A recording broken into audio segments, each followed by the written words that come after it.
सुप्रभात बच्चों। आशा है आप सकुशल होंगे। वह अपनी पढ़ाई भी साथ साथ कर रही होंगे। कल हमने पतंग कविता के कवि आलोक धनवा के बारे में पढ़ा। वह पतंग कविता किस काव्य संग्रह से ली गई है? दुनिया रोज बनती है, इससे ली गई है। और इस कविता में जो भारतीय महीनों का वर्णन किया गया है, तो हमने भारतीय महीनों के बारे में अच्छे से जाना। तो आज हम पढ़ेंगे पतंग कविता। चलो हम पढ़ते हैं पतंग कविता। सबसे तेज बौछारे गई, बौछारे तेज बारिश होना, भादो गया। भादो मतलब हमने कल जो पढ़ा, भादुए का महीना, भाद्रपद का महीना। भाद्रपद मतलब वर्षा ऋतु। बहुत तेज बारिश होने वाला बारिश का महीना खत्म हो गया है। और सवेरा हुआ, और कह रहा है कि बहुत भादो चले गया है, बरसात की ऋतु खत्म हो गई है। और जो सवेरा हुआ है वो कैसा हुआ है? सवेरा हुआ। कैसा सवेरा? खरगोश की आंखों जैसा लाल सवेरा। कि कह रहा है कि यह सवेरा ऐसा धीरे धीरे सूर्य निकल रहा है, सूर्य की किरणें एकदम लाल लाल ऐसे दिख रही हैं जैसे खरगोश अपनी लाल लाल आंखें खोल रहा है। यहाँ पे कवि ने सवेरे का मानवीकरण किससे किया है? खरगोश की लाल लाल आंखों से। सर्द ऋतु आया पुलों को पार करते हुए। यहाँ पे सर्द ऋतु को कवि ने एक बच्चे से तुलना की है। सर्द ऋतु का मानवीकरण कवि ने एक बच्चे के रूप में क्या है कि जो सर्द ऋतु रूपी बच्चा पुलों को पार करते आया है। वो बहुत दिनों से बारिश के कारण बारिश थी और जैसे पुल बन गए थे, वो बच्चा अब अपनी नई चमकीली साइकिल तेज चलाते हुए, अपनी नई चमकीली साइकिल को लेकर तेज तेज चलाते हुए आ रहा है।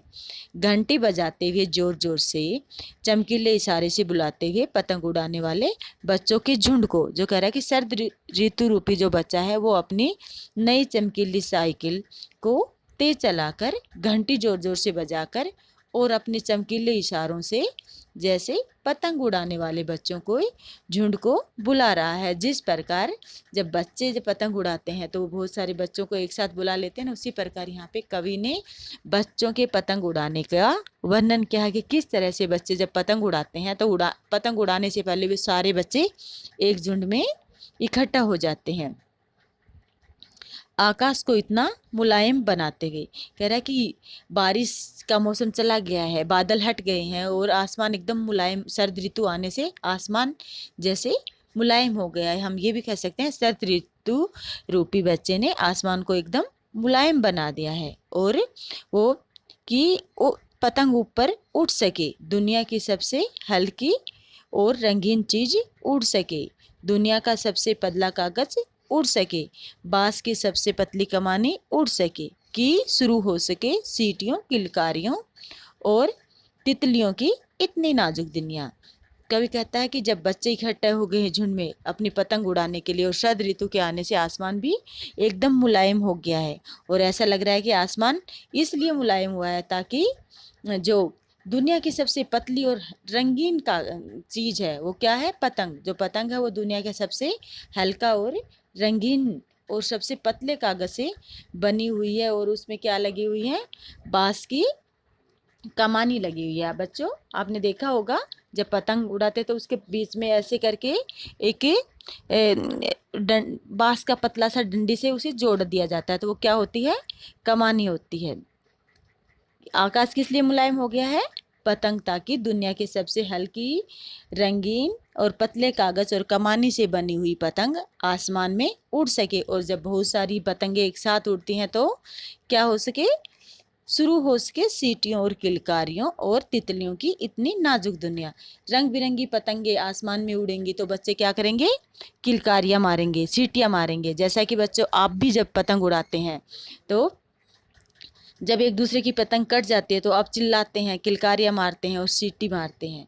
और आसमान में जो रंग बिरंगी पतंग उड़ रही हैं वो ऐसी लग रही हैं जैसे रंग बिरंगी तितलियां आसमान में इधर उधर घूम रही हों। यहाँ पे कवि ने बच्चों के पतंग उड़ाने की जो प्रक्रिया है उसको बहुत ही सुंदर ढंग से यहाँ पे वर्णन किया है कि किस तरह से जो बच्चे हैं वो पतंग उड़ाते हैं, किस तरह सीटियाँ बजाते हैं और अपने साथियों को वो इशारे कर कर के बुलाते हैं। वो किसी के घर नहीं जाते, वो दूर से ही सीटी बजा के, घंटी बजा के या अन्य इशारों से बुलाते हैं। तो यहाँ पे शरद ऋतु का मानवीकरण एक बच्चे के, साइकिल चलाने वाले बच्चे के रूप में किया गया है। और जो सवेरा है उसका मानवीकरण कवि ने एक खरगोश की लाल आंखों से किया है। तो बच्चों, आशा है आपको ये पद्यांश समझ में आ गया। इसमें बहुत आसान आपके खेल से संबंधित ये पद्यांश है।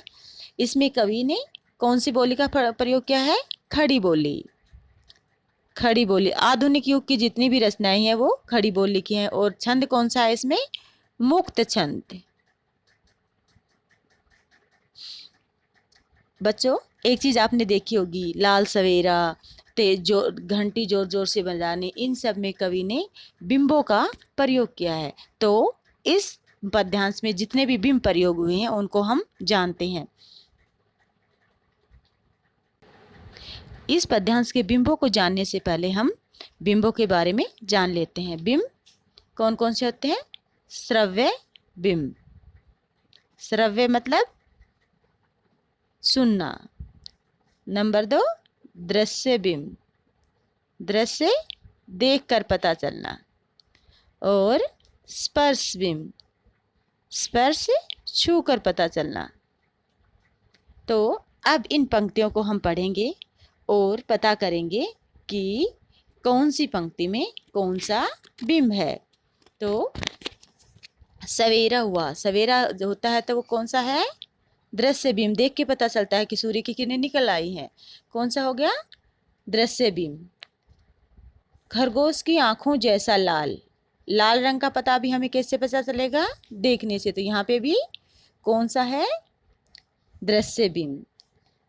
अपनी नई चमकीली साइकिल तेज चलाते, चमकीली, चमकीली चीज का भी किससे पता चलेगा? देखने से। तो यहाँ पे भी कौन सा बिंब है? दृश्य बिंब। घंटी बजाते हुए जोर जोर से, जोर जोर से का हमें आवाज है, और आवाज का पता हमें कब चलता है? किससे? सुनने से। तो इसमें कौन सा है? श्रव्य बिंब।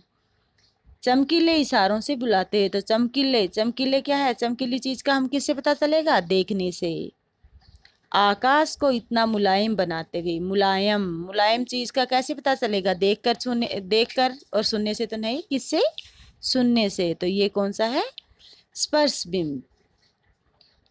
दुनिया की सबसे हल्की रंगीन चीज उड़ सकी, तितलियों की नाजुक दुनिया। नाजुक दुनिया भी नाजुक चीज, देखना और स्पर्श करना दोनों ही इसमें है।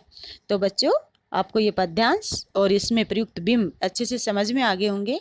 आपको ये तीनों बिंब अपनी कॉपी में नोट कर लेने हैं और इस पद्यांश को एक बार दोबारा से पढ़ना है।